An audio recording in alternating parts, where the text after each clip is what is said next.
আপনি কি করছেন? কেন করছেন? কি উদ্দেশ্যে করছেন? এই বিষয়টা যদি আপনি ক্লিয়ার থাকেন, তাহলে আপনি যা করছেন সেটা ঠিক আছে।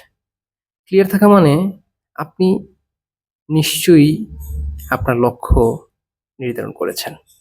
আপনি জীবনে সাকসেস চান, সফল হতে চান। কিছু একটা অর্জন করতে চান। এই কিছুটা কি?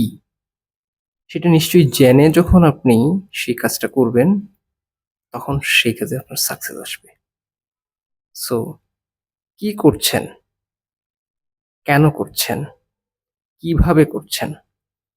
এই ৩ টা কোয়েশ্চেনের আনসার যদি আপনার ক্লিয়ার থাকে, আপনি বোঝেন, তাহলে আপনার যেই কাজ করছেন, যেই সময় ব্যয় করছেন, যেই কষ্ট করছেন, সেইটা ফলাফল ভালো হবে। নিশ্চিন্তে আপনার সাকসেস আসবে। সো এই ৩ টা question it's very important for একজন উদ্যোক্তা, একজন ব্যবসায়ী, একজন সফল মানুষ হতে চাইলে। কি করছেন? কেন করছেন? কিভাবে করছেন? B important. সো ভালো লাগলে শেয়ার করেন। আসসালামু আলাইকুম।